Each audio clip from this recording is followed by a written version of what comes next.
Good afternoon everyone. तो ये है आज का GS1 का यूपीएससी मेंस 2022 का GS1 का paper.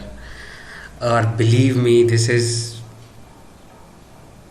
I mean it's quite unique. अगर यदि आप इस पूरे पेपर को देखोगे तो ये काफ़ी यूनिक है और थोड़ा सा टफ भी है कंपेयर टू पहले के। हम पहले के भी पेपर देखेंगे, लेकिन आप पहले एक बार पूरा पेपर अच्छे से देखिए।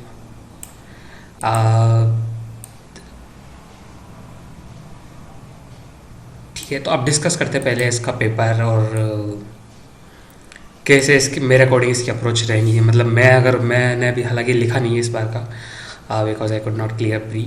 तो लेकिन अगर यदि मैं लिखता तो मैं इसको मेरा कैसा अप्रोच रहता। और मैंने अभी तक कुछ भी गूगल वगैरह नहीं किया है कि मैं आपको कुछ टीप टीप के कुछ ऐसा बता रहा हूँ, लेकिन जो मुझे लगता है मेरे दिमाग में आया मैं आपको बस वही बता रहा हूँ।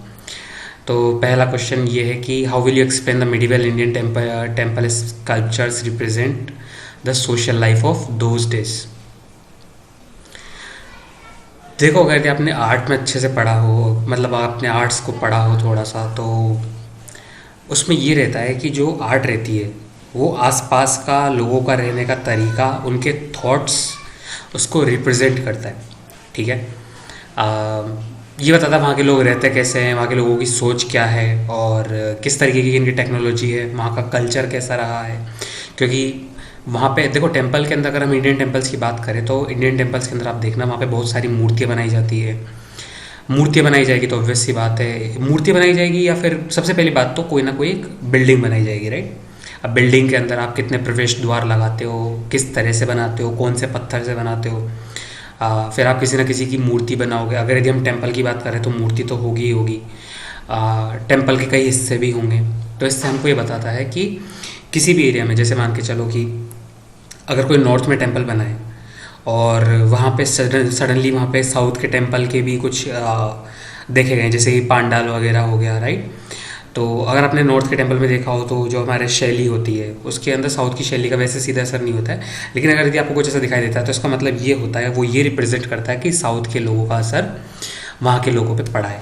ठीक है, और इवन जो मूर्तियों के ऊपर भी जो शिल्पकला होती है, यानी उनको किस तरह के कपड़े पहनाए गए हैं और किस तरीके की मूर्तियाँ, कौन से भगवान की मूर्तियाँ हैं, ये सब बहुत मैटर करती है और वहाँ के लोगों का रहने का तरीका बताती है।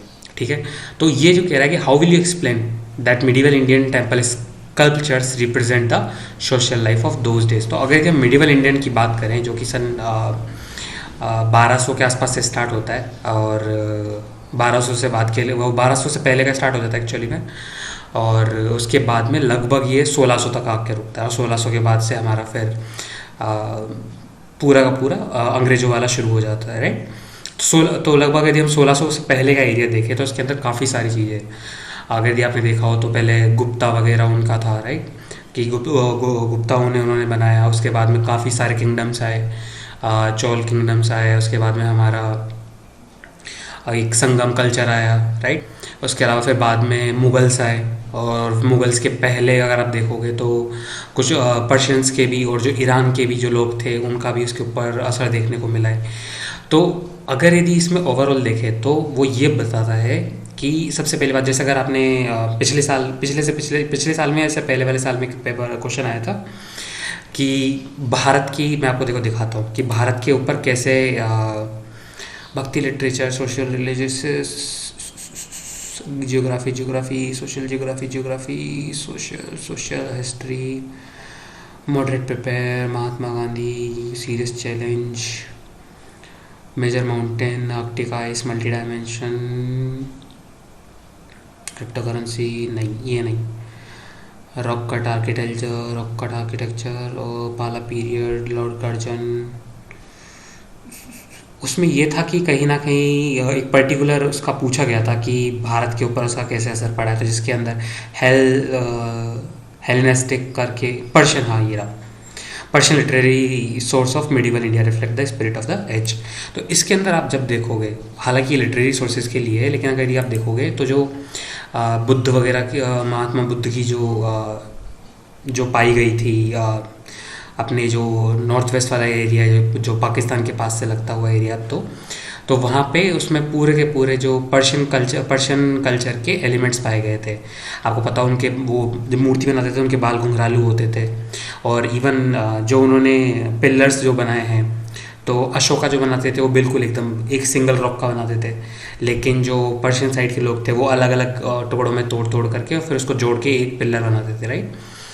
तो ये हमको जो स्कल्पचर हैं, यानी जो आप सिर्फ यहाँ पे देखा जाए तो हालांकि to be very specific temple के बारे में पूछ रहे हैं, लेकिन अगर यदि आप ओवरऑल में भी देखो तो वो ये बताता है कि उसके ऊपर किस चीज़ का असर था, राइट।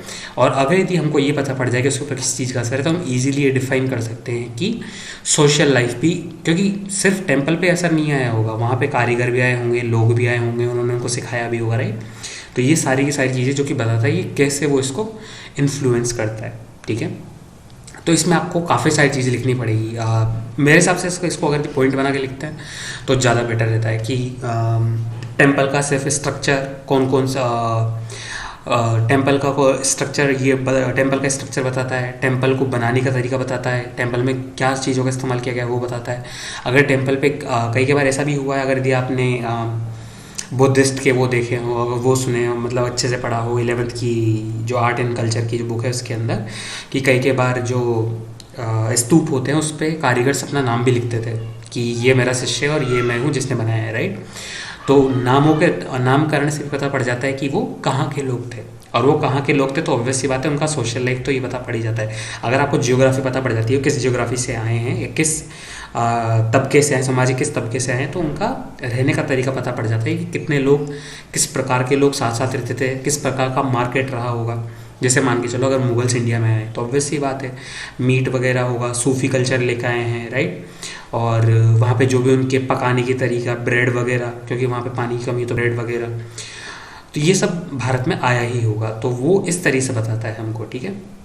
अगला जो क्वेश्चन है वो ये कहता है कि why did the armies of British East India Company mostly comprising of Indian soldiers win consistently against the more numerous and better equipped armies of the then Indian rulers. तो देखो अगर आपने 1857 की क्रांति फेल की हुई, अगर आपने इन कारणों को, लगभग 12-13 कारण है मेजर, अगर यदि आपने उन कारणों को अच्छे से याद कर रखा हो तो ये क्वेश्चन तो बिल्कुल मक्खन की तरह। जैसे कि अगर यदि आपको पता हो तो भारतीय, देखो दोनों तरफ से भारतीय लड़ रहे थे, ब्रिटिश ईस्ट इंडिया कंपनी में भी इंडियंस थे और जो राजाओं की तरफ से जो बड़ी सी आर्मी लड़ती थी वो भी इंडियंस थी। लेकिन अगर यदि आप उसमें देखोगे तो कहीं ना कहीं एक तो ब्रिटिश वालों के पास में एक तो हमेशा हथियार जो होते थे वो अव्वल दर्जे के होते थे, राइट। और जो राजाओं के पास होते थे वो हथियार अव्वल दर्जे के नहीं होते थे। ब्रिटिश के पास में एक पूरा का पूरा डिसिप्लिन होता था, उनका एक स्ट्रक्चर होता था। अगर यदि आप देखो उनके इन्फेंट्री के नेम्स होते थे, उनके इन्फेंट्री के पूरा उनको पहले से एक आर्मी का एक प्लान बन के चलता था। इंडियन रूलर्स का ऐसा नहीं थे, वो तो बस ऐसे थे कि हाँ एक ही बार में आ जाओ, भिड़ जाओ, ठीक है। हालांकि इनके भी होते थे कि जैसे हाथी होते थे, फिर घोड़े होते थे, फिर उसके बाद में आर्चरीज होती थी, लेकिन वो ब्रिटिशर्स की तरह बिल्कुल प्रॉपरली मैनेज नहीं थे। ब्रिटिशर्स में एक और चीज़ था कि क्योंकि बहुत सारे अलग अलग तबके से या फिर उन्होंने बहुत एलीट सोल्जर्स लिए थे और उनके बीच में थोड़ा सा अगर आप देखोगे तो डिस्क्रिमिनेशन वगैरह थोड़ा कम था। इंडियन रूलर्स के केस में ये बहुत ज़्यादा था। उनके पास हमेशा एलीट रूलर्स, जो एलीट सोल्जर्स थे वो नहीं होते थे। अगर हम एलीट सोल्जर्स की बात करें तो जैसे गोरखाज हो गए, राजपूत्स हो गए, राइट। और अगर यदि हम उत्तराखंड की तरफ से बात करें तो गढ़वाल वगैरह हो गए, ये सारे के सारे एलीट सोल्जर्स थे जो कि उन्होंने हायर किए थे। साउथ में भी देखा जाए तो उन्होंने काफ़ी अच्छे अच्छे सोल्जर्स लिए थे, लेकिन इंडियन रूलर्स सभी तरफ से फैले हुए थे और इसलिए वो हमेशा हारते थे क्योंकि उनके पास हमेशा एलीट सोल्जर्स नहीं होते थे। एक इनके पास में लीडरशिप होती थी ब्रिटिश ईस्ट इंडिया कंपनी वालों के पास में। इंडियन रूलर्स के तो कोई लीडर होता ही नहीं था। एक बार एक लीडर गया और खेल खत्म, पूरी आर्मी खत्म हो जाती थी। ब्रिटिशर्स के अंदर ऐसा नहीं होता था, उनके पूरे कमांड होते थे कि अगर ये गया तो फिर कौन लीड करेगा, ये गया तो फिर कौन लीड करेगा। तो इस तरह से अगर यदि आपने पूरे, अगर 1857 की रिबेलियन क्यों फेल हुई, अगर यदि आप उनको भी लिख दोगे ना मेजरली, क्योंकि वो ही ओवरऑल क्रक्स था। तो ऐसे 12-13 पॉइंट्स हैं, तो वो ये सवाल तो फिर एकदम मक्खन की तरह था। अगला जो क्वेश्चन वो कहता है, why was there sudden spurt in famines in colonial India since the mid 18th century. देखो ये जो क्वेश्चन है वैसे देखा जाए तो ये आपसे यूँ कह रहा है कि फेमाइन को हम कैसे देखते हैं कि बारिश नहीं होती है और ज़मीन बंजर हो जाती है। तो ये थोड़ा सा जियोग्राफी वाला पॉइंट ऑफ व्यू के आप हिसाब से आप इसको सोच रहे होंगे, लेकिन मेरे को लगता नहीं है कि आप इसका आंसर सिर्फ जियोग्राफी के पॉइंट ऑफ व्यू से दे पाएंगे। फेमाइंस को देखो, पैदा करने के कई तरीके होते हैं। कैसे? आप किसी भी एरिया की वाटर सप्लाई कट कर दो, फेमाइन अपने आप आ जाएगा। आप किसी भी एरिया के अंदर अनाज उगाना बंद कर दो, वहाँ के लोग खाएंगे ही नहीं, फेमाइन अपने आप आ जाएगी। जब वहाँ पे आप इंडस्ट्री ला के रख दो, पानी को गंदा कर दो, लोग पिएंगे, हैजा कॉलेरा वगैरह सब कुछ आएगा, लोग वैसे मर जाएंगे अपने। तो फेमाइन को सिर्फ आप यहाँ पे, अगर भी आपने ये आंसर सिर्फ और सिर्फ जियोग्राफिकल वे में दिया होगा कि नहीं बरसात नहीं हुई, गर्मी पड़ी और ज़मीन बंजर हो गई, ज़मीन ले ली गई थी, तो आप इसका आंसर ये कभी भी सही नहीं होगा। आपको जो मैन मेड रीज़न थे, क्योंकि अगर इसमें देखो, इसमें साफ साफ लिख रखा है कि कॉलोनियल इंडिया के अंदर ही सडनली क्यों हुआ, क्योंकि उन्होंने ऑपरेशन किया। सिंपल सी बात है, राइट? ऑपरेशन, मैं यहाँ पे ऑपरेशन की बात नहीं कर रहा हूँ, ऑपरेशन यानी कि उनका तरीके से शोषण किया गया, उन्होंने अपने रूल लगाए। जैसे कह दिया आपने हिस्ट्री में पढ़ा होगा, कौन सा, नील खेती वाला, राइट, इंडिगो रेवोल्यूशन। तो इंडिगो रेवोल्यूशन में क्या था, वो कह रहे थे कि तुम इंडिगो को प्लांट करो, तुमको खाने की चीज़ें प्लांट नहीं करनी है, तुमको इंडिगो ही प्लांट करना है। तो भाई इंडिगो को खाओगे थोड़ी ना तुम, राइट? खाओगे तो अनाज ही, तब अनाज ही नहीं होगा तो फेमाइन तो आनी ही आनी है, राइट? तो अगर आपको उस तरह से, मेरे हिसाब से तो इस सवाल का जवाब देना चाहिए, सिर्फ जियोग्राफिकल पॉइंट ऑफ व्यू से नहीं कि वो क्या क्या रूल्स एंड पॉलिसीज़ लिखा है। जियोग्राफी तो आएगी ही आएगी, ऑब्वियस सी बात है, लेकिन आपको रूल्स और पॉलिसीज़ भी यहाँ पे मेंशन करना होगा। अगला जो क्वेश्चन है, describe the characters and type of the primary rocks. I think this is one of the fundamental question. अगर यदि आपने 6-7 तरीके की चट्टानें जो भारत में पाई जाती है, अगर जिसके अंदर आर्किन और धारवाड़, गोंडवाना, और उसके बाद में फिर यहाँ, इसके बाद से फिर सारी सेडिमेंट्री या जो टर्टियरी टाइप की जो रॉक्स होती हैं वो स्टार्ट हो जाती है। तो सबसे पहले तो आपको रॉक साइकिल पता होना चाहिए।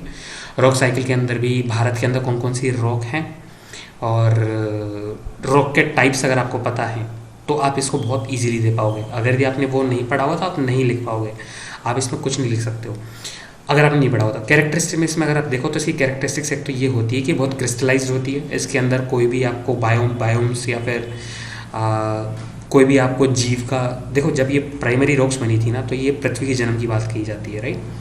पृथ्वी के जन्म के समय पे ही प्राइमरी रॉक्स बनी थी, उसके बाद में टूट टूट के सेकेंडरी रॉक्स बनी, और उसके बाद में फिर टर्टियरी रॉक्स बनी, ठीक है? और तो प्राइमरी रॉक्स के अंदर आप देखोगे, क्योंकि जब पृथ्वी के जन्म के दौरान बनी है, तो इसके अंदर किसी भी प्रकार का आपको जैविक जो चीज़ें होती है, या फिर जो आपके तो बायोमास या फिर जो किसी प्रकार का आपको इंसानों का या किसी भी जानवर का आपको इसके अंदर, या पौधों का आपको अवशेष नहीं मिलेगा। ये इसका कैरेक्टरिस्टिक्स है। बहुत ही ज़्यादा क्रिस्टलाइज्ड है, काफ़ी ज़्यादा पुरानी होगी, सॉलिड होगी, सबसे ज़्यादा मजबूत होगी। और इसका कलर वगैरह भी आप देखोगे तो जैसे भारत के अंदर है कि डक्कन ट्रैप के अंदर काली मिट्टी पाई गई थी, तो इसका कलर वगैरह, इसका क्रिस्टलाइजेशन, इसके अंदर किसी प्रकार का बायो नहीं पाया जाएगा, और इसका जो स्ट्रक्चर है वो सारी की सारी इसकी कैरेक्टरिस्टिक्स होंगी। और प्राइमरी रॉक्स में तो अभी मैंने आपको नाम बताया था कि सबसे पुरानी जो थी वो आर्कियंस थी, उसके बाद में अपनी धारवाड़ और गोंडवाना, ये 3 इसके अंदर मेरे हिसाब से आएगी, ठीक है? तो ये तो अगर आपको पता होगा तो ही लिख पाओगे, वरना आप इसमें कुछ भी नहीं लिख सकते अगर आपने रॉक्स को अच्छे से पढ़ा होगा। अगर यदि आपने सिर्फ प्राइमरी, टर्टियरी, सेकेंडरी, सेडिमेंट्री वाले पढ़ के छोड़ दिया होगा, तब तो भैया आप इसमें 0 number. Discuss the meaning of colour coded weather warning for cyclone prone areas given by IMD। अब ये देखो, ये जो मेरे को लगता है ये थोड़ा सा टफ क्वेश्चन है। क्यों?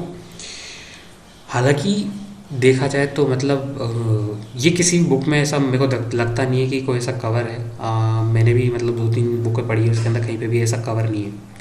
तो ये तो अगर यदि पहले 2-3 साल के अंदर या फिर अभी रिसेंटली किसी दिया होगा IMD ने, तो करंट अफेयर से या फिर कोई जो लेटेस्ट ज्योग्राफी की जो बुक आई होगी उसी से ही आप कंपेयर कर सकते हो। लेकिन इसको आप खुद से ही बना के लिख सकते हो, क्योंकि अगर यदि आपने साइक्लोन को पढ़ा हो तो जो इंडिया का अभी देखो पिछले 1-2 साल से क्वेश्चन अभी आ रहा था कि जो अरब वाला एरिया है, अरब सी वाला एरिया इंडिया के मैप में अगर आप देखोगे तो उस एरिया में साइक्लोन सडनली बढ़े। बे ऑफ बंगाल वाला तो हमेशा ही साइक्लोन प्रोन एरिया रहा है, चाहे आप सुनामी उठा के देख लो, तमिलनाडु के कोस्ट पे और केरला, अपने तमिलनाडु के कोस्ट पे, आंध्रा के कोस्ट पे हमेशा ही, अंडमान निकोबार पे हमेशा ही साइक्लोन्स आए। लेकिन रिसेंटली अरेबियन सी के अंदर भी साइक्लोन्स की जो बनने का जो फेवरेबल कंडीशंस थी वो मीट होने लगी है, और इसलिए वहाँ पे भी धीरे धीरे साइक्लोन्स बढ़ना शुरू हो गए। तो अगर यदि आप खुद के हिसाब से भी अगर इन सब फैक्टर्स को लिख करके एक आइडिया देने की कोशिश करोगे तो आई एम प्रेटी श्योर कि आप कुछ ना कुछ तो नंबर इसमें मार्क्स ले आओगे। बट मेरे को तो ये नहीं पता भाई, सही बात बताओ। अगर आप कहोगे कि एग्जैक्ट कलर बताओ, आई हैव नो आइडिया। मैं रेड कलर जरूर लिख के आता, क्यों? क्योंकि खतरे को हमेशा रेड से दिखाया जाता है, उसके बाद में येलो से दिखाया जाता है, ग्रीन से दिखाया जाता है। तो ये दो तीन तीन कलर तो मैं लिख के आता, चाहे कुछ भी आ जाए, ठीक है। रेड और येलो तो लिखना ही लिखना है जिसके अंदर, ग्रीन को तो भले आप मत लिखो, रेड रेड और येलो तो मस्ट है। उसके बाद जो अगला क्वेश्चन है, पर मेरे लिए ये थोड़ा सा क्वेश्चन मुझे टफ लगा भाई। Discuss the natural resource potential in Deccan trap. Good question. अब देखो इसमें आपको पश्चिमी घाट पे क्या क्या चीज़ें मिलती हैं, क्योंकि डक्कन ट्रैप अगर देखा जाए तो पश्चिमी घाट से, वैसे तो पश्चिमी घाट में और भी है, सिर्फ डक्कन ट्रैप नहीं है, और भी एरिया है। अगर ये आपने रॉक्स के बारे में पढ़ा हो तो डक्कन ट्रैप जो एरिया है, महाराष्ट्र वाला एरिया, महाराष्ट्र थोड़ा सा मध्य प्रदेश का भी एरिया आता है, और महाराष्ट्र से बेसिकली स्टार्ट होता है, तो थोड़ा सा कर्नाटका का भी एरिया आता है। तो डक्कन ट्रैप वही है। तो उसमें क्या क्या नेचुरल रिसोर्सेज हो सकते हैं? देखो, नेचुरल रिसोर्सेज के नाम पे यहाँ पे सिर्फ मिनरल्स हैं। मिनरल्स के अलावा अगर यदि आप देखोगे जो शेल गैस आपको इसके अंदर मिल सकती है, और इसको ब्रेक करने पे आपको, अगर यदि आपने रिसेंटली पढ़ा हो तो केरला के अंदर मोनेजाइट वगैरह ये सब कोस्टल एरिया में मिले हैं, राइट। उसके अलावा सोना हो गया, हीरा हो गया। अगर यदि आपने पन्ना के रिजर्व वगैरह सब पढ़े हों तो हीरा, सोना, ये सारे के सारे नेचुरल रिसोर्सेज के अंदर मिल सकते हैं। तो इन्हीं और उसके अलावा जहाँ जहाँ पे भी अगर आपने देखा हो तो ऑस्ट्रेलिया वगैरह इसके अंदर भी, क्योंकि वहाँ पे भी देखो, वहाँ पे एग्जैक्टली डक्कन वाली वो नहीं है, लेकिन ये गोंडवाना लैंड का एक हिस्सा हुआ करता था पहले। तो अगर यदि आपको ये पता हो कि अफ्रीका वाला एरिया जो कि जहाँ से भारत टूट के बना है, और ऑस्ट्रेलिया, और साइड लाइन्स ऑफ अंटार्कटिका, हालांकि अंटार्कटिका के अंदर कुछ ऐसा माइनिंग हुआ नहीं है, लेकिन ऑस्ट्रेलिया और अफ्रीका के अगर यदि आपको साइड वालों के मिनरल्स पता हो तो आप वो सारे के सारे इसके अंदर लिख सकते हो। क्यों? Because this Indian subcontinent use to be part of Gondwana land area. तो पहले भारत का ये जो एरिया था छोटा, जो बाद में जाकर के फिर ऊपर यूरेशिया के प्लेट से टकराया, तो डक्कन ट्रैप के अंदर वो सारी चीज़ें मिलेगी जो गोंडवाना के अंदर बाकी जो टुकड़े उनमें से मिला है, तो उसकी पॉसिबिलिटी है। ये भी यही कह रहा है कि संभावनाओं की चर्चा कीजिए, पोटेंशियल तो डेफिनेटली है, ठीक है। भारत में पवन ऊर्जा की संभावना का परीक्षण कीजिए और उसके सीमित विस्तार क्षेत्रों के कारण समझिए। Examine the potential of wind energy in India, explain the reason for the limited spatial spread. ये देखो एनर्जी रिसोर्सेज वाला है।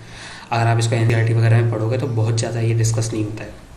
मैंने एनसीईआरटी पढ़ी है, और उसके अंदर हालांकि बताता है किस किस एरिया में विंड एनर्जी है, उसके 2-3 पॉइंट ही बताता है कि इसके लिमिटेशंस क्या है, लेकिन 10 नंबर के लायक आप इसमें हालांकि बना के लिख सकते हो कि examine the potential of wind energy. तो जहाँ जहाँ पर भी अगर आप देखोगे विंड एनर्जी कहाँ कहाँ, अगर आप सबसे ज़्यादा देखोगे तो महाराष्ट्र वाला एरिया जो है, गुजरात वाला, थोड़ा बहुत एमपी के अंदर, वहाँ पे वहाँ पर इन सब का इस्तेमाल, इवन राजस्थान में भी विंड एनर्जी को ईजीली कर सकते हैं। लेकिन इसके अंदर लिमिटेड स्पेशल स्प्रेड इसका क्यों है? देखो, भारत के लिए इसलिए आपको पहले भारत का जो जलवायु है या फिर जो एयर फ्लो है वो सब पता होना चाहिए कि कौन से वाले एरिया के अंदर एयर का सबसे ज़्यादा मूवमेंट होता है, एक जियोग्राफी के अंदर, कि कहाँ कहाँ पे आप इसको नहीं लगा सकते, उसके क्या क्या नुकसान है। तो मैं तो इसको बना के लिखता भाई। हालांकि थोड़ा सा इसमें ये जो लिमिटेड स्पेशल स्प्रेड है, हालांकि इसमें मैं इंडियन जियोग्राफी वाला पार्ट लिखता, लेकिन फिर भी मुझे लगता है कि बहुत एक्यूरेट आंसर मेरे लिए इसको दे पाना मुश्किल है। अगला जो क्वेश्चन है कि पारिवारिक संबंधों पर वर्क फ्रॉम होम के असर की छानबीन और मूल्यांकन करो, explore and evaluate the impact of work from home on family relationship. अगर यदि कोई एडिटोरियल्स पढ़ रहा है न्यूज़पेपर के, अच्छे से पढ़ रहा है, तो that person can write this very well, या फिर जिसने अभी वर्क फ्रॉम होम किया है उससे बेहतर भी इसको कोई नहीं लिख सकता। तो जिसने भी वर्क फ्रॉम होम किया है, अगर यदि उसने इस क्वेश्चन को अटैम्प्ट किया है, या फिर जो एडिटोरियल्स बहुत अच्छे से पढ़ता है, वो इस क्वेश्चन को बहुत आराम से लिख सकते हैं। तो इसमें देखो, इवेल्युएट में इसमें इम्पैक्ट तो बहुत है, पॉजिटिव इम्पैक्ट भी थे और नेगेटिव इम्पैक्ट भी थे। पॉजिटिव इम्पैक्ट में आप बहुत कुछ लिख सकते हो कि घर का खाना वगैरह मिल रहा था, उसके अलावा आपको अपने लोगों के पास समय बिताने के लिए समय मिल रहा था, परिवार के कामों में आपको समय मिल रहा था, राइट। उसके अलावा जो और भी जो बॉन्डिंग थी, सोशल बॉन्डिंग, आसपास के लोगों को जानना, पहचानना, अपनी लोकल कल्चर को पहचानना, एक्सप्लोर करना, ये सारा का सारा। महिलाओं को इससे काफ़ी वो था, क्योंकि महिलाओं के लिए सबसे बड़ी दिक्कत ये थी कि वो बाहर नहीं जा पा रही थी। बीपीओ वगैरह का इससे थोड़ा सा एक्सपेंड हुआ है, क्योंकि महिलाएं घर से भी काम कर सकती थी, बच्चों को समय मिल रहा था। तो ये तो पॉजिटिव पॉइंट थे। नेगेटिव पॉइंट ये था कि डिप्रेशन सडनली बढ़ गया, लोगों के खर्च ज़्यादा बढ़ गए, और इसके अलावा जो कहते हैं कि शादियां टूटना शुरू हो गई, डाइवोर्स अचानक से ज़्यादा बढ़ गए, लिकर का कंजम्पशन थोड़ा सा बढ़ गया। तो ये सारे के सारे इसके डाउन साइड भी थे। और वर्क फ्रॉम होम का एक डाउन साइड ये भी था कि जिन एरिया के अंदर जैसे बेंगलोर, मुंबई, जहाँ पे प्रॉपर रेंट, जिनसे रेंट से जिनको इनकम मिलती थी, और ऑफिस के रेंट से हो गया, प्रॉपर्टी रेंट से हो गया, उन सारों की चली गई, इनकम चली गई।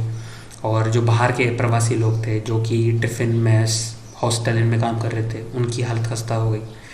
तो इस तरह से आप इसमें काफ़ी सारे पॉइंट लिख सकते हो, लेकिन ये तभी संभव है जब आपने वर्क फ्रॉम होम खुद से किया या फिर आपने एडिटोरियल्स अच्छे से पढ़े होंगे। तो अगला जो क्वेश्चन है, how is the growth of tier 2 cities related to the rise of new middle class with an emphasis on the culture of consumption. ये देखो इकोनॉमी का प्योर कंजम्पशन पैटर्न पर है।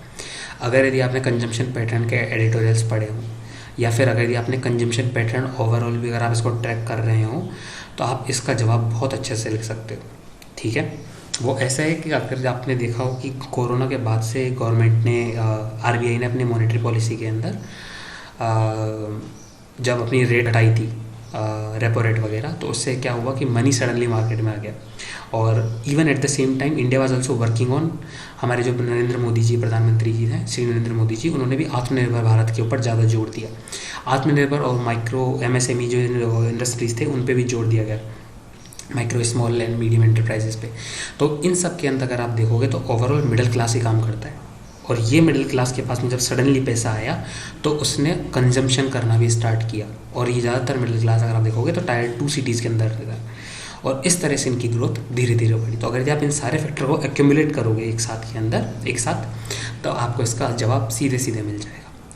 तो ये दोनों क्वेश्चन, इससे पहले वाला जो क्वेश्चन था, ये बहुत सिंपल क्वेश्चन है।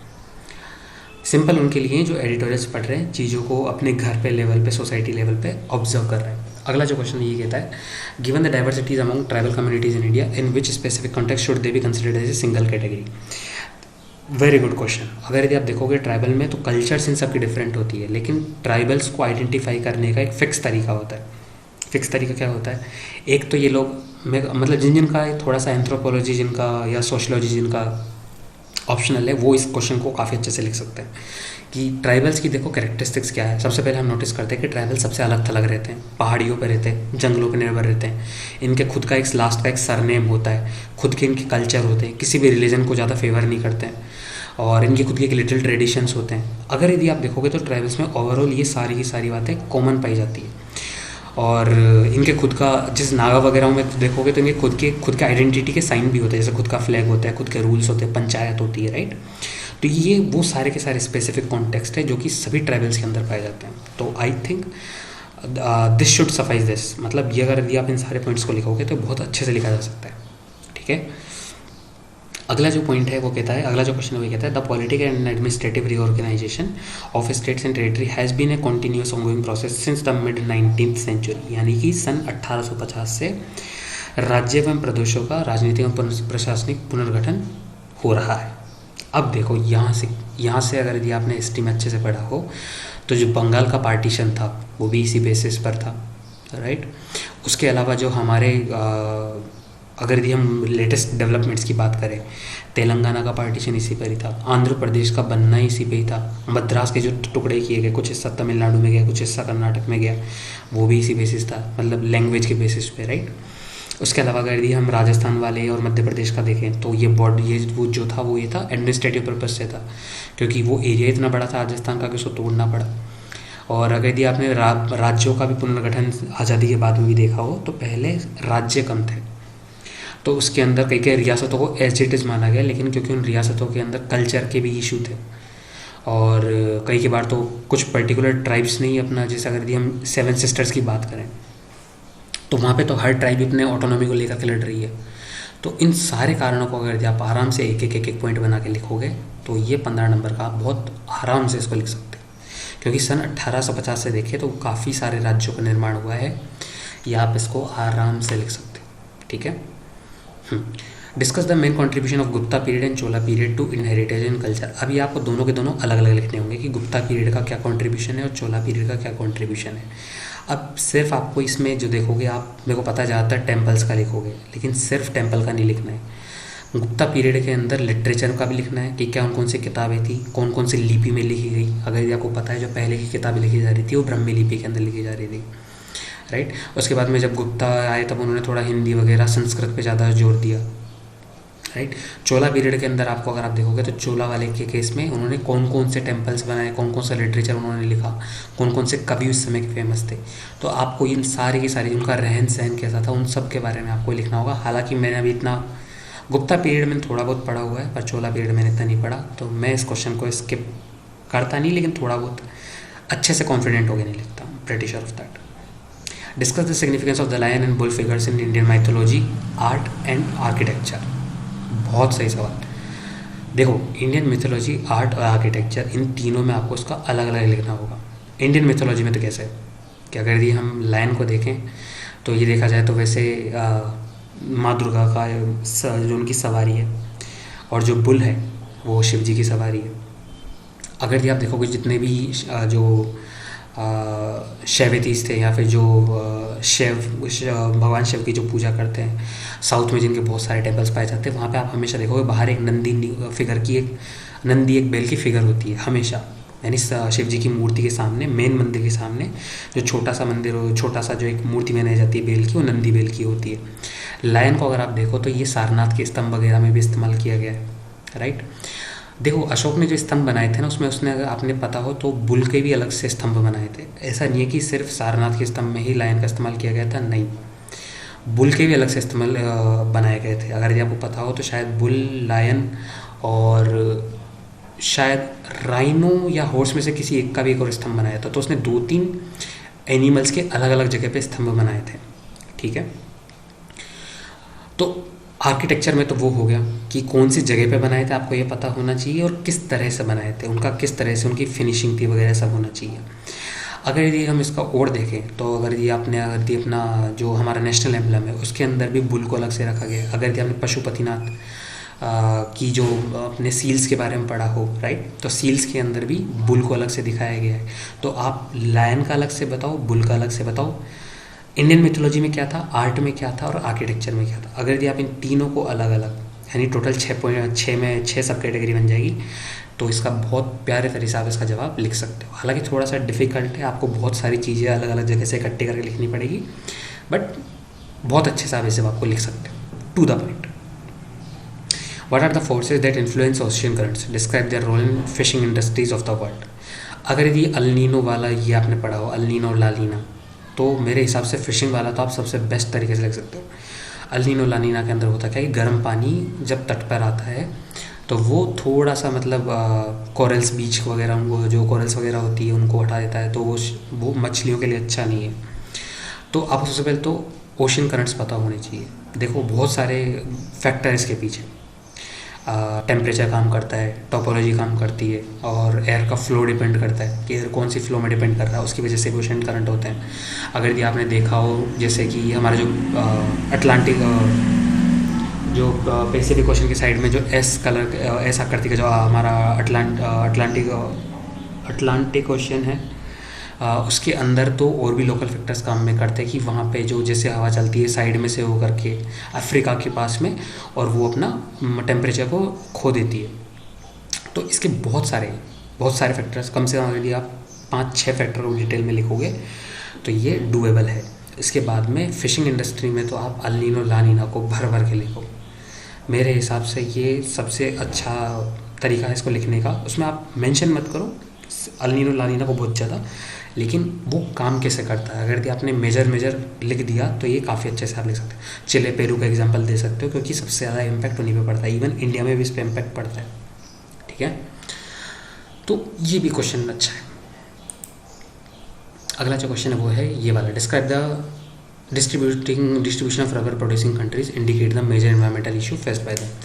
अगर यदि आपको बताओ तो रिसेंटली ये बहुत ज़्यादा न्यूज़ में था, इवन इंडिया के अंदर भी, क्योंकि रबर की प्राइसेस सडनली नीचे चली गई थी, जिसकी वजह से केरला के लोग इसके लिए कह रहे थे कि वे रबर की प्राइस को, गवर्नमेंट से सपोर्ट मांग रहे थे कि आप रबर की प्राइस को बढ़ाओ।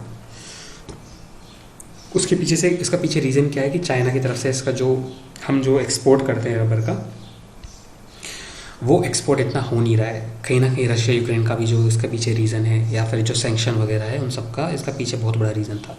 तो ये काफ़ी समय से अभी चर्चा में था। लेकिन इसकी जो प्रोड्यूसिंग कंट्रीज़ हैं, तो मोस्टली अगर आप देखोगे तो जो भी ट्रॉपिकल एरियाज़ हैं, ट्रॉपिकल एरिया के अंदर और जो ट्रॉपिकल हिली एरिया है, वहाँ पर आपको उनकी कंट्रीज़ पता होने चाहिए। तो जो हमारा जो 0 डिग्री लाइन है, उसके पास में जो भी कंट्रीज़ हैं, ज़्यादातर वही रबर प्रोड्यूसिंग कंट्रीज़ हैं, ठीक है।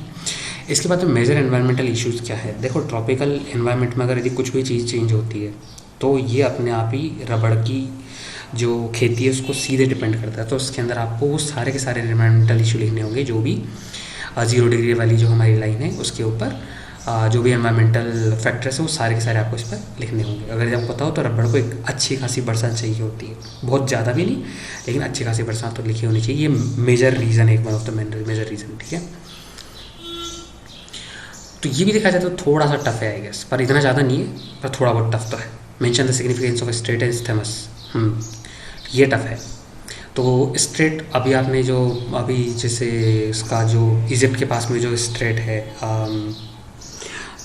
सुएज कनाल वगैरह जो है, पाक स्ट्रेट हमारे यहाँ पे हो गया, कहाँ पे, भारत और श्रीलंका के बीच में। इस्थमस जो है तुर्की वाला जो एरिया है वहाँ पर। तो उन सब का आपको सिग्निफिकेंस लिखना होगा। सिग्निफिकेंस के अंदर बेसिकली यही है कि जल का जो रास्ता है और जो स्थल पे जो संधि है, वहाँ पे रोड बन जाता है, और इधर से जहाज़। तो जहाज़ से कैसे आपको पहले तो बहुत सारे स्ट्रेट्स पता होने चाहिए और एक दो स्थमस पता होने चाहिए, ठीक है। और वो कैसे वहाँ के रूट को छोटा करते हैं, ट्रांसपोर्ट की कॉस्ट को कम करते हैं, और इसकी वजह से इंडियन इकोनॉमी पे क्या असर आता है, और कैसे EEZ का यूज़ करते हुए, या फिर इकोनॉमिक एरिया जोन का यूज़ करते हुए जो जैसे अभी आप सिंगापुर वगैरह का देखोगे, तो उनका तो काफ़ी सारा, मलेशिया सिंगापुर, इनका तो अच्छा खासा पैसा इस पे बनाते हैं, किस पे, स्ट्रेट के ऊपर। जब वहाँ पे से वो निकलते हैं शिप वगैरह, तो उनसे उनकी अच्छी खासी उनको टैक्स वगैरह कलेक्ट करने में, जो शिप वगैरह आते हैं हार्बर पे, श्रीलंका की जो हम्बनटोटा वगैरह पोर्ट है, उस पर भी इन सब का इस्तेमाल है। तो आप इसको भी अच्छे खासे हिस्से पे लिख सकते हो। हालांकि आपको एग्जाम्पल अगर नहीं पता तो आप मुसीबत में हो, क्योंकि बिना एग्जाम्पल के इसके नंबर मिलना थोड़ा सा मुश्किल है। Troposphere is a very significant atmospheric layer that determines weather process how. Good question. अगर यदि आपने ट्रोपोस्फेयर के बारे में थोड़ा सा अच्छे से पढ़ा हो, तो आपने ये देखा होगा कि इसके बाहर वायुमंडल इतना ज़्यादा खास नहीं है। ट्रोपोस्फेयर हमारे वायुमंडल को नीचे तक बना के रखता है। तो जितनी भी जो गैसेस हैं वो ट्रोपोस्फेयर के अंदर, उसके बाहर भी होने में, लेकिन जो ऑक्सीजन, ओजोन की लेयर वगैरह, ये सारी की सारी ट्रोपोस्फेयर में रहती है। अगर आपने देखा हो, अगर आपने पढ़ा हो, ये पढ़ा हो क्या कि बादल ट्रोपोस्फेयर से ऊपर क्यों नहीं जाते हैं, तो आप इस क्वेश्चन को बहुत अच्छे से लिख सकते हो। अगर यदि आपको ये रीज़न पता हो कि बादल ट्रोपोस्फेयर लेवल को, या फिर हम जो भी यहाँ से जो गैस छोड़ते हैं, जो ऑक्सीजन, कार्बन डाइऑक्साइड है, या फिर जो, अगर यदि आपको ये पता हो ग्रीन हाउस गैस कैसे काम करती है, तो उसमें ट्रोपोस्फेयर का बहुत बड़ा रोल होता है। तो आई थिंक ये भी आप बहुत अच्छे से लिख सकते हो, बशर्ते आपको ये सारी चीज़ें पता हो तो, ठीक है।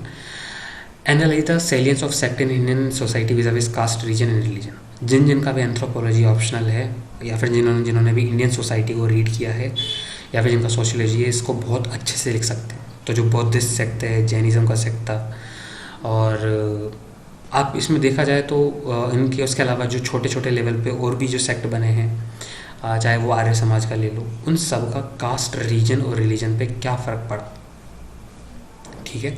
और ये पैरेलल में कैसे थे, अगर यदि आप इन सबको लिखोगे तो ये बहुत अच्छे से कर सकते हो। पर लेकिन इसके लिए डीप नॉलेज थोड़ी सी ज़रूरी है इसके लिए, ठीक है। हालांकि टफ भी है क्वेश्चन थोड़ा सा। Are tolerance, assimilation, pluralism the key elements in the making of an Indian form of secularism. जिन्होंने भी इनको पॉलिटी में, जिसने भी सेकुलरिज्म को अच्छे से पढ़ा है, वैसे मेरे को नहीं पता ये क्वेश्चन इस वाले क्वेश्चन पेपर में क्यों आया है, कहीं ना कहीं क्योंकि मुझे लगता है कि सेकुलरिज्म की डेफिनेशन पे डिपेंड करता है, but then again it's UPSC। तो ये आपसे सोसाइटी लेवल पे पूछना चाह रहा है कि रिसेंटली ऐसा क्या क्या कारण हुआ है जो कि भारत में विविधताओं में अनेकताओं में एकता को बताते हुए सेकुलरिज्म को मेंटेन कर रहे हैं। तो एक तो आपको नेगेटिव सेकुलरिज्म, पॉजिटिव सेकुलरिज्म, और उसमें टॉलरेंस, एसिमिलेशन और प्लूरलिज्म का क्या क्या रोल प्ले होता है, आपको पहले बता। सबसे पहले ये बताना होगा कि इंडियन फॉर्म ऑफ सेकुलरिज्म है क्या, विच इज़ पॉजिटिव सेकुलरिज्म। यानी कि नेगेटिव सेकुलरिज्म वगैरह कहाँ पे, फ्रांस के अंदर है, और भारत में जो है वो पॉजिटिव सेकुलरिज्म है। जहाँ पे आप अपने धर्म को ईजिली दिखा सकते हो। फ्रांस ये कहता है कि आप बाहर इतना ज़्यादा अपने धर्म को यूरोप की तरफ में कि आप अपने धर्म को अपने एक मतलब अपने पास ही रखो, अपने थोड़ा सा उसको बाहर इतना ज़्यादा प्रैक्टिस मत करो। तो जो स्टेट होता है और जो रिलीजन होता है वो मिक्स नहीं होने चाहिए। पॉजिटिव क्या कहता है? पॉजिटिव कहता है कि स्टेट और रिलीजन मिक्स होने चाहिए और आप बाहर खुले में आराम से जो भी अपने रिलीजन को मानते हो उसको प्रीच करो। तो भारत के अंदर यदि आप देखोगे, जो रिसेंटली काफ़ी न्यूज़ में भी है कि वर्शिप पैलेस एक्ट वगैरह, वर्शिप प्लेस एक्ट वगैरह, ये सारे के सारे जो भी है आपको इसके अंदर अगर आप मेंशन कर दोगे और रिसेंटली जो भी इंसिडेंट्स हुए उन सब का अगर आप क्रक्स निकालोगे तो ये बहुत अच्छे से लिखा जा सकता है एग्जाम्पल के साथ। अगला जो क्वेश्चन है वो ये कहता है कि elucidate the relationship between globalisation and new technology in a world of scarce resource with special reference to India. ये टफ क्वेश्चन है। ये जो हमारे एलपीजी रिफॉर्म हुए थे, तो अगर यदि किसी ने उसको एलपीजी को अच्छे से पढ़ा हो कि जो भारत का जो लिबरलाइजेशन हुआ था, प्राइवेटाइजेशन हुआ था, ग्लोबलाइजेशन, अगर एक एक का इम्पैक्ट भारत पे क्या आया था किसी ने एनालाइज किया होगा तो वो इसको बहुत अच्छे से लिख सकता है। बाकी बना बना के तो हर कोई लिखेगा कि भारत अभी आईटी में बढ़ रहा है इसलिए हम आईटी सेक्टर, सर्विस सेक्टर बढ़ रहा है, वो सब लिखेगा। लेकिन ग्लोबलाइजेशन ने ही भारत पे क्या इम्पैक्ट डाला है और उसमें टेक्नोलॉजी के साथ में वो ग्लोबलाइजेशन कैसे रोल प्ले कर रहा है, अगर किसी ने वो सब ग्लोबलाइजेशन को अच्छे से पढ़ा होगा तो ही इसको लिख सकता है, अदरवाइज तो आप तुक्के मारते रहो। ठीक है। तो इस बार का जो पेपर है इसलिए काफ़ी यूनिक है क्योंकि अगर आप पहले के पेपर्स देखोगे, देखो मेरे पास है पहले का पेपर है, ठीक है। तो पहले के पेपर में जो था वो बहुत या तो सीधे क्वेश्चन पूछते थे, ठीक है, और या फिर वो थोड़ा जो भी हल्का सा करंट से जो चल रहा है। हालांकि 2021 का जो पेपर उसमें भी थोड़ा थोड़ा ये देखो, ये जीडीपी वाला जो केस है, राइट, ये भी थोड़ा सा मतलब ऐसा था जो सोचने वाला था। लेकिन अब की बार जो है वो एक तो आपका बेसिक मांग रहा है, एक आपका बहुत ज़्यादा सोसाइटी में आपका क्या अंडरस्टैंडिंग है उस पर। हालांकि पहले वाले में देखो एक क्रिप्टो करेंसी वाला, गिग इकोनॉमी वाला जो पहले क्वेश्चन आ चुके हैं, राइट, ये देखो।